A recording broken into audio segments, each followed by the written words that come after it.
तो सत्ता में सबसे पहले बात करते हैं अमेरिका और ईरान में जारी भीषण जंग की, जिसका अंत कब होगा कहना मुश्किल है। ट्रंप डील वाले दावे तो जरूर कर रहे हैं, लेकिन ना तो बमबारी रुक रही है, ना मिसाइल हमले कम हो रहे हैं, ना ही अमेरिका, इजराइल और ईरान की युद्ध वाली तैयारियां कम हुई हैं। ईरान से नई तस्वीरें जो आई हैं वो गवाह हैं कि कैसे डील और समझौते वाले ट्रंप के दावे सिर्फ हवा हवाई। वैसे भी ईरान ने अमेरिका की धमकियों से डरने वाला ईरान नहीं है, ऐसे कई स्पष्ट संदेश ईरान के अधिकारियों की ओर से दिए गए।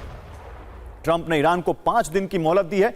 इसके जवाब में ईरान ने न सिर्फ सख्त तेवर दिखाए हैं, बल्कि कई शर्तें सामने रखी हैं। ट्रंप ने कहा था कि ईरान को 5 दिन का वक्त दे रहे हैं, इस दौरान हमले नहीं होंगे, लेकिन ट्रंप की इस घोषणा के बावजूद हमले तो हो रहे हैं। ईरान भी उसी अंदाज में जवाब दे रहा है। ईरान के जनरल हसैन रजाई ने धमकी दी है कि यह जंग अभी रुकने वाली नहीं है। संघर्ष अब तब तक जारी रहेगा जब तक ईरान की मांगें पूरी नहीं हो जाती। नुकसान की भरपाई न होने तक जंग होगी। ईरान से सभी आर्थिक प्रतिबंध हटाए जाएं, अमेरिका के हमले न होने की गारंटी दी जाए। ईरान के आंतरिक मामलों में अमेरिका का हस्तक्षेप नहीं चाहिए। इतना ही नहीं, ट्रंप के सीज फायर के दावे को भी ईरान ने ठुकरा दिया है। तनाव के बीच ईरान ने इजराइल में ताबड़तोड़ एयर स्ट्राइक की। ईरान ने इजरायली ठिकानों पर मिसाइलें दागी। कहानी यही है कि ट्रंप की डील वाले दावे के बाद जंग रुकनी चाहिए थी, ये और भी ज्यादा भड़क चुकी है। एक बार फिर ट्रंप के बयानों, फैसलों और नीतियों पर सवाल उठ रहे हैं। सवाल यही है कि आखिर ट्रंप चाहते क्या है। ट्रंप की शांति वाले बयान के बाद और इजराइल और आक्रामक हो चुका है। दक्षिणी तेहरान पर इजराइल ने कुछ घंटे पहले बड़े हमले किए। IRGC के एम्यूनिशन डिपो पर मिसाइल अटैक किया, जिसके बाद हथियारों से भरे गोदाम में भयंकर धमाका हुआ। और इन्हीं वजहों से ईरान भी बेहद आक्रामक है। ईरान ने तेल अवीव पर क्लस्टर बॉम्ब से हमले किए, बैलिस्टिक मिसाइलों से अटैक किया। तेल अवीव पर 12 घंटे में 3 बार हमले हुए। दावा है कि 24 घंटे में इजराइल पर 63 बार हमले किए गए। इसके अलावा वेस्ट बैंक में भी रिहायशी इलाकों में यहूदी बस्तियों में ईरान ने अटैक किया। जहां भी मौका मिल रहा है, मिसाइल और ड्रोन से वो हमले कर रहा है। युद्ध विराम के लिए ईरान ने अमेरिका के सामने शर्तें भी रख दी हैं। तो ट्रंप और नेतन्याहू चाहे जो भी रणनीति बनाए, ईरान का मकसद बिल्कुल क्लियर, एजेंडा क्लियर है। हमले तब तक होते रहेंगे जब तक ईरान पर हमले होते रहेंगे, वो तब तक जवाब देता रहेगा। इसके लिए IRGC अंदर ही अंदर बड़ी तैयारी कर रहा है, नए हथियार जुटा रहा है। अमेरिका और इजराइल के सैन्य ठिकानों पर सरप्राइज अटैक की तैयारी कर रहा है। जो नई रिपोर्ट सामने आई है उसके मुताबिक अमेरिका से युद्ध के बीच ईरान ने अपनी सैन्य रणनीति में अचानक बदलाव किया है। रक्षात्मक से आक्रामक ईरान की सैन्य रणनीति अब और आक्रामक हो रही है। ईरान अब एडवांस हथियारों का इस्तेमाल कर रहा है। कहा तो यह भी जा रहा है कि आने वाले वक्त में ईरान सरप्राइज अटैक कर सकता है। नई रणनीति में पारंपरिक तरीकों पर तकनीक को तरजीह दी जा रही है। ईरान के supreme operational command chief Ali Abdullahi की ओर से ऐसे दावे किए गए। आपको बताते हैं कि कैसे होर्मुज स्ट्रेट में ईरान ने बड़ी तैयारी की है। एक तरफ अमेरिका और इजराइल सीक्रेट ऑपरेशन का प्लान बना रहे हैं और दूसरी ओर ईरान बारूदी माइंस के जरिए जवाब देने की तैयारी कर रहा है। दावा किया गया है कि ईरान ने 12 विशेष बारूदी सुरंग यानी माइंस बिछाई हैं। समंदर की गहराई में माइंस बिछाई गई हैं। महाम 3, महाम 7 की बारूदी माइंस बिछाई गई हैं और मकसद यही है कि अगर पश्चिमी जहाज यहां से गुजरे तो विस्फोट किया जाए। ईरान पर हमला कर रहे अमेरिका और इजराइल पर प्रेशर बढ़ाया जाए। सवाल यह है कि महाम बारूदी माइंस कितनी घातक है। इसमें चुंबकीय ध्वनि सेंसरों का इस्तेमाल होता है। जहाज के गुजरने पर यह सक्रिय हो जाता है। सैकड़ों पाउंड विस्फोटक में धमाका होता है। इसके बाद जहाज पूरी तरह से तबाह हो जाता है। 1 साल तक सागर में यह एक्टिव रह सकता है। तो महाम बारूदी माइंस की जानकारी आपको और भी आसान भाषा में देते हैं। यह ईरान की नौसेना की ओर से विकसित समुद्री बारूदी माइंस की एक श्रृंखला है, जिसे महाम 3 और महाम 7 ये कहते हैं। ये समुद्री खदानें जो मुख्य रूप से जहाजों को नुकसान पहुंचाने के लिए बनाई गई हैं। ये बारूदी सुरंगें, बारूदी सुरंग सामान्य रूप से विस्फोटक से भरा उपकरण होता है जो दुश्मन के जहाज, टैंक या सैनिकों को नष्ट करने के लिए छिपा कर रखा जाता है। ये 2 तरह की होती है, एक समुद्र तल से रस्सी से बंधी रहती है और दूसरा पानी की सतह के पास रहती है। ईरान की ऐसी तैयारियों के बीच आज आपको ईरानी सेना के प्रवक्ता की नई धमकी भी सुननी चाहिए। धमकी से ज्यादा इसे आप डायलॉग बाजी कह सकते हैं। उन्होंने कहा है कि ट्रंप ने ईरान युद्ध को हॉलीवुड फिल्म समझ लिया है। ईरान को हल्के में लेने की अमेरिका ने भूल कर दी है। और ईरान युद्ध के बीच एक बड़ी खबर आ रही है। पीएम मोदी और राष्ट्रपति ट्रंप के बीच बातचीत हुई है। राष्ट्रपति ट्रंप ने मुझे फोन किया, यह पीएम मोदी ने कहा है। मिडिल ईस्ट में शांति बहाल करने के पक्ष में है भारत, यह भी पीएम मोदी ने कहा। देखिए उनका एक्सपोस्ट हम आपको दिखा रहे हैं। तनाव खत्म करने के समर्थन में है भारत, ये पीएम मोदी ने कहा। सुरक्षित होर्मुज पूरी दुनिया के लिए जरूरी है, शांति और स्थिरता के प्रयासों पर हम सहमत हैं, ये पीएम मोदी ने एक्स पर पोस्ट करके जानकारी दी। उससे पहले अमेरिका के भारत में राजदूत सर्जियो गौर ने एक्स पर पोस्ट करके लिखा था कि राष्ट्रपति ट्रंप और पीएम मोदी के बीच वेस्ट एशिया में चल रहे कॉन्फ्लिक्ट पर बात हुई है और होर्मुज स्ट्रेट को लेकर भी चर्चा हुई है, उसको खोलने को लेकर। और ईरान युद्ध के बीच एक बड़ी खबर आ रही है। पीएम मोदी और राष्ट्रपति ट्रंप के बीच बातचीत हुई है। राष्ट्रपति ट्रंप ने मुझे फोन किया, यह पीएम मोदी ने कहा है। मिडिल ईस्ट में शांति बहाल करने के पक्ष में है भारत, यह भी पीएम मोदी ने कहा। देखिए उनका एक्सपोस्ट हम आपको दिखा रहे हैं। तनाव खत्म करने के समर्थन में है भारत, यह पीएम मोदी ने कहा। सुरक्षित होर्मुज पूरी दुनिया के लिए जरूरी है, शांति और स्थिरता के प्रयासों पर हम सहमत हैं, यह पीएम मोदी ने एक्स पर पोस्ट करके जानकारी दी। उससे पहले अमेरिका के भारत में राजदूत सर्जियो गौर ने एक्स पर पोस्ट करके लिखा था कि राष्ट्रपति ट्रंप और पीएम मोदी के बीच वेस्ट एशिया में चल रहे कॉन्फ्लिक्ट पर बात हुई है और होर्मुज स्ट्रेट को लेकर भी चर्चा हुई है, उसको खोलने को लेकर। और ईरान युद्ध के बीच एक बड़ी खबर आ रही है। पीएम मोदी और राष्ट्रपति ट्रंप के बीच बातचीत हुई है। राष्ट्रपति ट्रंप ने मुझे फोन किया, यह पीएम मोदी ने कहा है। मिडिल ईस्ट में शांति बहाल करने के पक्ष में है भारत, यह भी पीएम मोदी ने कहा। देखिए उनका एक्सपोस्ट हम आपको दिखा रहे हैं। तनाव खत्म करने के समर्थन में है भारत, यह पीएम मोदी ने कहा। सुरक्षित होर्मुज पूरी दुनिया के लिए जरूरी है, शांति और स्थिरता के प्रयासों पर हम सहमत हैं, यह पीएम मोदी ने एक्स पर पोस्ट करके जानकारी दी। उससे पहले अमेरिका के भारत में राजदूत सर्जियो गौर ने एक्स पर पोस्ट करके लिखा था कि राष्ट्रपति ट्रंप और पीएम मोदी के बीच वेस्ट एशिया में चल रहे कॉन्फ्लिक्ट पर बात हुई है और होर्मुज स्ट्रेट को लेकर भी चर्चा हुई है, उसको खोलने को लेकर। इधर ईरान इजरायल के साथ साथ पश्चिम एशिया के कई देशों को एक साथ हिट कर रहा है, टारगेट कर रहा है। दावा है ईरान ने इजरायल की तुलना में खाड़ी देशों पर ज्यादा हमले किए। ईरान ने खाड़ी देशों पर 4900 से ज्यादा हमले किए हैं, जबकि इजरायल पर अब तक 850 मिसाइल ड्रोन अटैक किए गए। कहां कहां हमले किए हैं इसकी भी जानकारी आपको दे दें। इराक के इरबिल में ईरान ने मिसाइल हमले किए। इरबिल में एयर डिफेंस सिस्टम एक्टिव है, कई मिसाइलों को इंटरसेप्ट भी किया गया है। सऊदी अरब के अल खर्ज में प्रिंस सुल्तान एयरबेस पर ईरान ने अटैक किया है, आधुनिक बैलिस्टिक मिसाइलों का इस्तेमाल किया। इसके अलावा कुवैत में ईरान के 12 से ज्यादा हमले नाकाम किए गए। ऊर्जा और बुनियादी ढांचे को टारगेट कर ईरान ने अटैक किया। यूएई में दुबई एयरपोर्ट के फ्यूल टैंक को भी ईरान ने निशाना बनाया। हमले में 2 विमानों को नुकसान का दावा है। तो टीवी9 के सत्ता सम्मेलन में भारत में ईरान के सर्वोच्च नेता के प्रतिनिधि आयतुल्ला अब्दुल माजिद हकीम इलाही ने शिरकत की। उन्होंने ट्रंप के लिए संदेश दिया, अपने देश का पक्ष भी रखा। उन्होंने कहा कि ईरान ने कभी जंग की शुरुआत नहीं की, ईरान पर जंग थोपी गई है। उन्होंने कहा कि जंग की शुरुआत अमेरिका और इजरायल ने की और खत्म भी वही करेंगे। ईरान अपने लिए लड़ रहा है और उसे न्याय चाहिए। They initiated this war against us. This is the second time they started.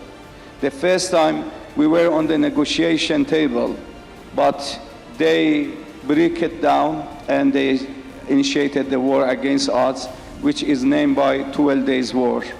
After that, we said it's okay. We stopped the war because we don't want anyone in the world to be harmed by this crisis. Again, we were on the negotiation and they initiated this war to us. Now there is no trust between us and other countries. How we can trust on them and they will not repeat it? Because they used to attack other country. They used to initiate war against other countries. And the history shows us how they were dealing with other countries. और आपको Israel का पक्ष भी सुनना चाहिए। Israel के राजदूत Reuven अजार ने टीवी9 पर सनसनीखेज दावा किया है। उन्होंने कहा कि अमेरिका और इजरायल ईरान में 2 लक्ष्य हासिल करके रहेंगे। एक टारगेट है ईरान में रेजिम चेंज यानी सत्ता परिवर्तन, और दूसरा है ईरान के न्यूक्लियर प्लांट्स को खत्म करना। उन्होंने यह भी स्पष्ट किया कि ट्रंप और नेतन्याहू के बीच कोई मतभेद नहीं है। We heard something very positive from President Trump yesterday. And then there's a change of stance, or then there's a different statement from Prime Minister Netanyahu today. So we are in a dilemma. What exactly is happening? Well, first of all, people will continue to try to find a gap between President Trump and Prime Minister Netanyahu. Good luck with that. Time and again, we've seen that there is nearly no gap between the two, because we agree on the aims of this operation, and that is to remove two existential threats. For us, are existential, but I think for the United States and the rest of the world, they are strategic threats, and we are concentrated in removing these two threats and maybe creating the conditions for the Iranian people to embrace their future. Okay, now this can end with an agreement or without an agreement. Okay, I think it's fair that the President of the United States is trying to get an agreement. We support that. But it doesn't mean that we're going to get into a ceasefire immediately before an agreement is reached. आगे बढ़ते हैं Israel के हमलों के साथ उन video के साथ जिसमें ईरान में सिर्फ और सिर्फ तबाही दिख रही है, उन खबरों के साथ जिसमें अमेरिका और इजरायल के नए सीक्रेट ऑपरेशन का जिक्र है। ट्रंप के लिए सबसे बड़ी चुनौती यह है कि उनके दावों को इजरायल ने हमलों से खारिज कर दिया है। सबूत के तौर पर यह तस्वीरें आप देखिए, कैसे इजरायल का ईरान पर सबसे बड़ा हमला हुआ है। ईरान में 100 टारगेट पर एक साथ अटैक किया गया। IRGC के ग्राउंड फोर्स हेडक्वार्टर को तहस नहस कर दिया गया। इजरायली एयरफोर्स ने बंकर बस्टर बॉम्ब से बर्बादी लाई। इससे भी बड़ी बात, ईरान की एनर्जी फैसिलिटी पर भीषण हमला किया गया है। इस्फहान में गैस एडमिनिस्ट्रेशन बिल्डिंग पर हमला किया गया है। मिसाइल हमले से गैस स्टेशन में धमाके हुए हैं, आग लगी है, चारों तरफ धुआं धुआं हो गया। ईरान के पावर प्लांट पर विध्वंसक हमला किया गया है। तो आपको इजरायल के हमलों की 5 लेटेस्ट तस्वीरें दिखाता हूं, जिससे आप ये समझ पाएंगे कि कैसे नेतन्याहू ट्रंप की शांति और समझौते वाली कोशिशों के बावजूद हमले कर रहे हैं। लेबनान में इजरायल ने विध्वंसक एयर स्ट्राइक की है, हिजबुल्लाह से जुड़े ठिकानों पर हमले किए। वीडियो नंबर 2, हिजबुल्लाह ईरान समर्थित संगठन है। ईरान के एक आदेश पर हिजबुल्लाह के लड़ाके इजरायल के ठिकानों पर बम बरसाते रहे। यह दक्षिण लेबनान पर इजरायली हमले की तस्वीर है जो आप देख रहे हैं। वीडियो नंबर 3, लेबनान के कई शहरों में इजरायल ने बमबारी की है। हर जगह टारगेट पर हिजबुल्लाह है। IDF के हमलों से हिजबुल्लाह के टारगेट धुआं धुआं हो गए, जो ये तस्वीर आप देख रहे हैं। चौथा वीडियो, लेबनान में गैस स्टेशन पर IDF की बमबारी हुई है। अगली तस्वीर से आप ये देख सकते हैं कि इजरायल लगातार लेबनान में मिसाइल हमले कर रहा है, बमबारी कर रहा है, हिजबुल्लाह के ठिकानों को चुन चुनकर बर्बाद कर रहा है। और वीडियो नंबर 5, इजरायल के टारगेट पर ईरान के कई ऊर्जा ठिकाने। तो सवाल है कि ट्रंप की बात को इजरायल क्यों नहीं मान रहा है? आप कुछ बयानों और धमकियों से पूरी कहानी को समझिए। ये टिपिकल ट्रंप है, कह रहे हैं हम मिलकर कंट्रोल करेंगे, फिर कह रहे हैं या तो मैं कंट्रोल करूंगा, फिर कह रहे हैं कि मैं और आयतुल्लाह मिलकर कंट्रोल करेंगे। होर्मुज की बात हो रही है। खैर, अब आपको अमेरिका की कुछ तैयारियों की जानकारी देते हैं जिसकी चर्चा हर तरफ हो रही है। बताया जा रहा है कि पश्चिम एशिया में अमेरिका और फोर्स की तैनाती कर सकता है। अमेरिका की मरीन यूनिट अभी भी रास्ते में आगे बढ़ रही है। अमेरिकी 82nd एयरबोर्न डिवीजन अलर्ट पर है। सवाल है कि इसके मायने क्या है? क्या ट्रंप जमीनी सेना की तैनाती की तैयारी कर रहे हैं? क्या अमेरिका ग्राउंड ऑपरेशन करने वाला है? दावा है कि 27 मार्च को पश्चिम एशिया में करीब 2200 अमेरिकी मरीन पहुंचेंगे। USS न्यू ऑर्लियंस में सवार होकर पहुंचेंगे। ईरान के आसपास मरीन्स की तैनाती होगी। USS त्रिपोली भी पश्चिम एशिया पहुंचने वाला है। सवाल है कि अमेरिका के टारगेट पर अब क्या है? हॉर्मुज स्ट्रेट को सुरक्षित करना या लक्ष्य खर्ग तेल हब पर ऑपरेशन की योजना? इस तरह की चर्चाएं आम हो चुकी हैं। तो अमेरिका से भले ही डील के संकेत मिल रहे हैं, लेकिन इजरायल के प्रधानमंत्री बेंजामिन नेतन्याहू लक्ष्य को हासिल किए बिना युद्ध खत्म करने के मूड में नहीं दिख रहे। नेतन्याहू ने आज एक सोशल मीडिया पोस्ट के जरिए बताया कि उन्होंने राष्ट्रपति ट्रंप से बात की है। राष्ट्रपति ट्रंप का मानना है कि अमेरिकी सेना के साथ मिलकर इजरायल ने जो शानदार उपलब्धियां हासिल की हैं, उनका लाभ उठाकर एक समझौते के माध्यम से युद्ध के लक्ष्यों को पूरा करने का अवसर है। नेतन्याहू ने यह भी कहा कि इजरायल ने ईरान और लेबनान दोनों जगह हमले जारी रखे हुए हैं और ईरान के मिसाइल और परमाणु कार्यक्रम को नष्ट कर रहे हैं और हिजबुल्लाह को लगातार कड़े झटके दे रहे हैं। उन्होंने यह भी दावा किया कि हमने 2 और परमाणु वैज्ञानिकों को ढेर किया है और हमारे अभियान अभी भी सक्रिय हैं। हम हर परिस्थिति में अपने महत्वपूर्ण हितों की रक्षा करेंगे। और नेतन्याहू रुकने वाले नहीं हैं और ईरान मानने को तैयार नहीं। ऐसे में अमेरिका के एक और पार्टनर में खाड़ी देशों में अपनी सैन्य ताकत को अमेरिका के एक और पार्टनर ने बढ़ा दिया है। ब्रिटेन खाड़ी क्षेत्र में short range air defence system तैनात कर रहा है। ब्रिटिश पीएम कीर स्टार्मर ने बहरीन, कुवैत और सऊदी अरब में तैनाती की पुष्टि भी की है। ब्रिटेन ने यह फैसला ईरानी मिसाइल और ड्रोन हमलों से बचाव के लिए लिया है। इसके अलावा ब्रिटेन ने कुवैत में rapid sentry anti drone system भेजने का ऐलान किया है और वॉरशिप HMS ड्रैगन पूर्वी भूमध्य सागर में तैनात कर दिया है। साइप्रस की सुरक्षा के लिए तो अतिरिक्त 500 एयर डिफेंस कर्मी भेजे गए। जानकारी यह मिल रही है कि ब्रिटेन ने इस क्षेत्र में पिछले 15 वर्षों में सबसे ज्यादा लड़ाकू विमान तैनात किए। ब्रिटेन के पायलट्स करीब 900 घंटे उड़ान भरकर क्षेत्रीय सुरक्षा मिशन में जुटे। यानी समझौते की बातें हवा में हैं, जबकि युद्ध की तैयारियां जमीन पर दिख रही हैं। इस बीच इजरायल पर ईरान का हमला जारी है। पिछले 24 घंटे में युद्ध ने कितना नुकसान पहुंचाया है और किन किन जगहों पर मिसाइलें पहुंची हैं और उन जगहों को नष्ट कर रही हैं, इस पर हमारे संवाददाता मनीष झा की रिपोर्ट देखिए। ये देखिए एक साथ रोहित थोड़ा अंदर के एक साथ पहली बार देखिए इस तरह से लगातार धमाके का एक के बाद एक सिलसिला जारी रहता है और यहाँ फाइटर जेट से भी इस वक्त हमले हो रहे हैं।